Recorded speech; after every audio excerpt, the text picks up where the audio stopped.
For you to tell Mallory not to be disrespectful is ludicrous.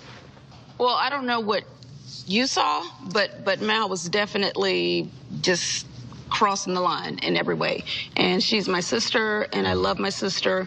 And no matter what we go through, we're going to move past it. But I felt like that night after the whole wedding thing, it was just too much. She just went too far. I had to have fun with it, you know, because to me, I didn't know why she was tripping the whole time. I really don't know what her issues are. So I was just having fun with it. I mean, like, it probably... When you were on the mic and you said like, Mallory... Mallory, you know what I'm saying? Because to me, but could you understand how that could come across hurtful? Yeah, well, really, I didn't care. Whatever. You know what I'm saying? I didn't care how she felt, because to me, like... but that's your wife's sister. Yeah, and? Mallory has to respect Peter, and Peter has to respect Mallory.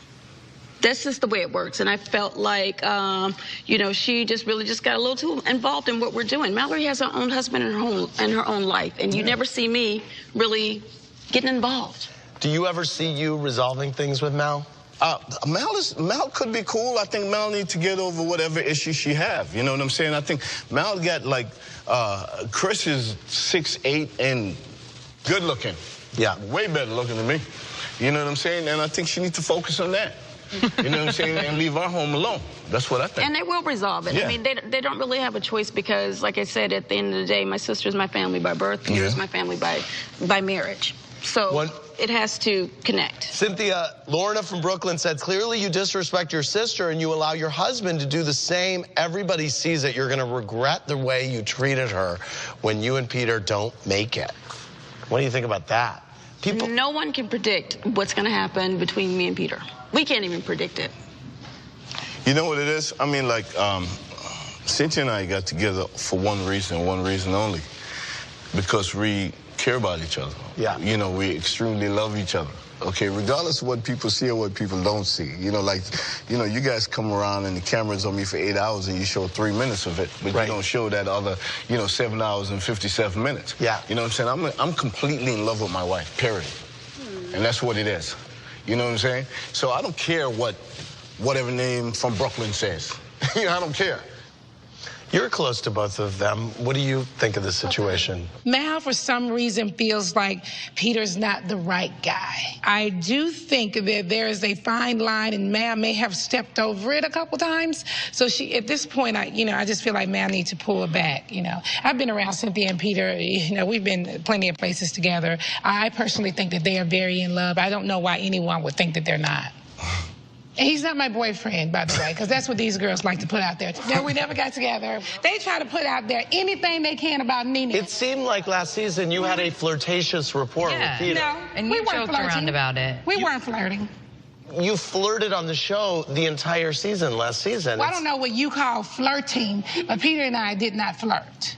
We made jokes and, you know, laughed along with the rest of the I'm not saying there's anything wrong with it. No. Well, I said something wrong with it because... It doesn't look like it looks like you guys have a special relationship. Yeah. Well, it doesn't look special like I'm moving in on this guy. Well, that's what they were trying to put out there. No. But the deal is this. Peter and I laugh and trip out. That's Peter what it comes and I and Cynthia too in on it. When these girls were saying such a thing, Peter and I started laughing about it. I want to know who was putting this stuff out there about. The Smalls. This Small never said nothing about you flirting with Peter. You guys were constantly trying to put out there I'm flirting with Peter. She can't be talking about nothing but in our big interviews when we've been making jokes and stuff. You never saw us having like a real conversation. Do you want somebody to really joke about Croy? Well, Nene, no, but I that's just like my husband. Like you were just cutting up. It's funny. I didn't think that you wanted Peter. I never felt that way. Well, it seemed like you guys were putting out there that I wanted Peter. Well, I just personally wasn't. It was a funny, playful I get it, Kim. What you guys didn't understand is that Cynthia is my friend. You didn't want me? And you guys know not like that. Cynthia would be there when you were. Well, Cynthia didn't like that. Sounds like everybody was just playing. Yeah. Oh, really? Yeah, well, you know, like, probably, it probably went too far in the press. Flirty. But, like,